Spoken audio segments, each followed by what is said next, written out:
Hello everyone, welcome to RBL academy. आप सभी ने सुबह से बहुत से आर्टिकल देखे होंगे जिसमें यूके के पीएम कीर स्टारमर बहुत बड़े डेलीगेशन के साथ चाइना विजिट करने वाले हैं। क्या ब्रिटेन अब अमेरिका से अलग राह पर चल रहा है? चीन से हाथ मिलाना और भारत को अपने साथ रखना ये सिर्फ संयोग नहीं, ये एक रणनीति है। आइए मिलकर इस वीडियो में इस कहानी को बहुत ही सरल भाषा में समझते हैं। यदि आप सभी नए हैं तो चैनल को सब्सक्राइब कर लीजिए। ऐसी डिटेल्ड एनालिसिस वीडियो आप सभी को आरबीएल एकेडमी पर मिलती हैं। चलिए वीडियो को स्टार्ट करते हैं। नमस्कार। चलिए आज एक बहुत ही जरूरी अंतर्राष्ट्रीय घटना को करीब से समझते हैं। ये घटना है ब्रिटिश प्रधानमंत्री कियर स्टारमर की चीन यात्रा। देखिए, ये सिर्फ एक रूटीन विजिट नहीं है, ये दुनिया की बदलती राजनीति का एक बहुत बड़ा संकेत है। तो आइए इसे परत दर परत खोलते हैं और समझते हैं कि एग्जाम के नजरिए से ये हमारे लिए क्यों इतना जरूरी है। तो इस पूरे विषय को हम कैसे समझेंगे, ये रहा हमारा रोड मैप। सबसे पहले हम इस यात्रा से जुड़े जो मुख्य तथ्य हैं उन पर बात करेंगे, फिर जरा बड़ी तस्वीर देखेंगे, यानी इसका जियोपॉलिटिकल कॉन्टेक्स्ट क्या है। इसके बाद हम ये पता लगाएंगे कि इस पूरी कहानी में भारत कहाँ फिट बैठता है, और आखिर में हम इसके फायदे, नुकसान और जो सबसे जरूरी पॉइंट्स हैं उन्हें संक्षेप में समझेंगे। ठीक है, तो शुरू करते हैं। सबसे पहले बिल्कुल बुनियादी बातें। ये विजिट असल में है क्या, ये कब हो रही है और इसमें मुख्य खिलाड़ी कौन-कौन हैं? देखिए, ये कोई आम यात्रा नहीं है। ये जनवरी 2026 में होने वाली है और ये पूरे 8 साल बाद किसी ब्रिटिश प्रधानमंत्री की पहली चीन यात्रा होगी। आखिरी बार कोई ब्रिटिश पीएम 2018 में चीन गए थे। सोचिए, ये जो इतना लंबा गैप है, ये अपने आप में ही दोनों देशों के बीच थोड़े तनाव भरे रिश्तों की कहानी कह देता है। तो सवाल उठता है कि इस यात्रा का असल मकसद क्या है। इसके 3 मुख्य लक्ष्य हैं। पहला, पिछले कुछ सालों से जो रिश्ते बिगड़े हैं उन्हें सुधारना और एक नई शुरुआत करना, मतलब एक रीसेट करना। दूसरा, आर्थिक सहयोग को बढ़ाना, और इसीलिए 50 से ज़्यादा बड़े ब्रिटिश व्यापारी भी इस डेलीगेशन में साथ जा रहे हैं।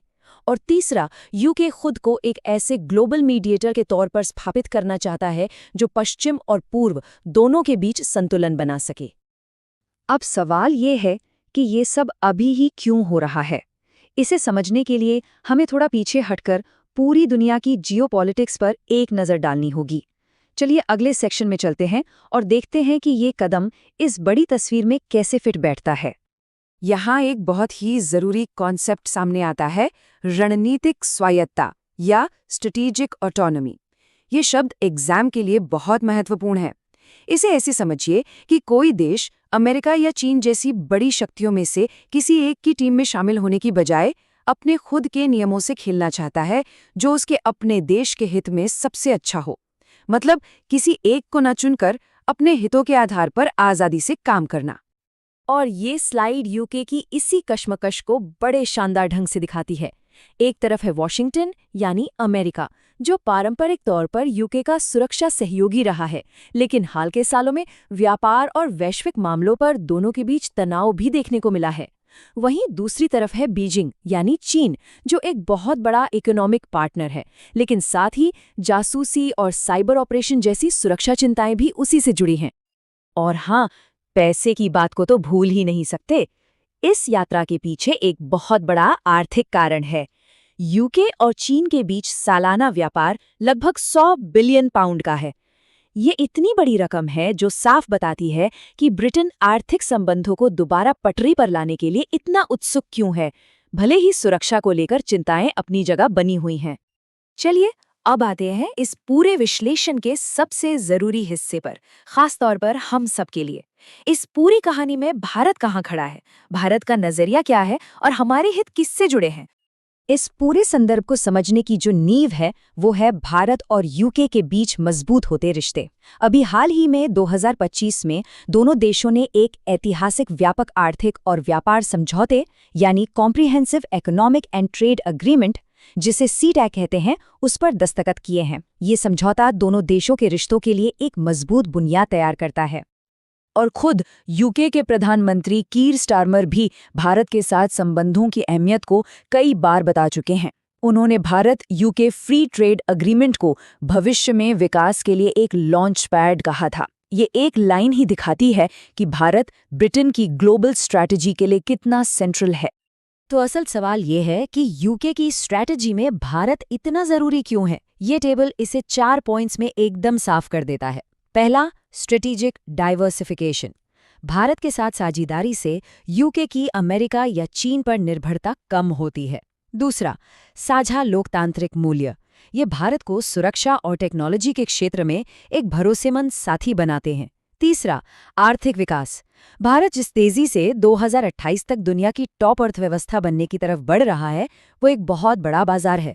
और चौथा, जियोपॉलिटिकल बैलेंस। एक मजबूत भारत इंडो पैसिफिक क्षेत्र में चीन की बढ़ती ताकत को संतुलित करने में मदद करता है। देखिए, विदेश नीति में उठाए गए हर कदम के कुछ फायदे और कुछ नुकसान होते हैं। तो चलिए अब यूके और चीन की इस नई दोस्ती के जो संभावित नतीजे हो सकते हैं, उनका विश्लेषण करते हैं। यूके के लिए ये एक सोचा समझा जुआ है, एक कैलकुलेटेड गैम्बल। फायदे तो साफ हैं, चीन के साथ व्यापार और निवेश बढ़ेगा और दुनिया में उनकी डिप्लोमैटिक आज़ादी और मजबूत होगी। लेकिन जोखिम भी बहुत बड़े हैं, जैसे टेक्नोलॉजी ट्रांसफर और जासूसी को लेकर सुरक्षा की चिंताएं, अमेरिका के साथ उनके गठबंधन में तनाव आने की संभावना, और ये डर कि कहीं ऐसा ना हो कि आर्थिक फायदे के चक्कर में सुरक्षा से जुड़े बड़े समझौते करने पड़ जाएं। और इस सब में भारत के लिए क्या है? यहाँ भारत के लिए कुछ एकदम स्पष्ट रणनीतिक फायदे हैं। पहला, इससे पश्चिमी देशों के लिए एक भरोसेमंद लोकतांत्रिक पार्टनर के रूप में भारत की स्थिति और भी मजबूत होती है। दूसरा, ये भारत और यूरोप के बीच और गहरे आर्थिक और सुरक्षा सहयोग को बढ़ावा देता है। और तीसरा, ये भारत की जियोपॉलिटिकल भूमिका को सिर्फ उसके अपने क्षेत्र से आगे बढ़ाकर ग्लोबल स्टेज पर और भी ज्यादा महत्वपूर्ण बनाता है।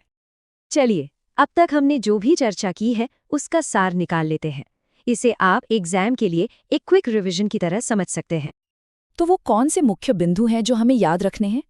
कीर स्टार्मर की 2026 की चीन यात्रा 8 साल बाद एक बड़ा रीसेट है। यह मल्टीपोलर दुनिया में स्ट्रेटेजिक ऑटोनॉमी का एक बेहतरीन उदाहरण है।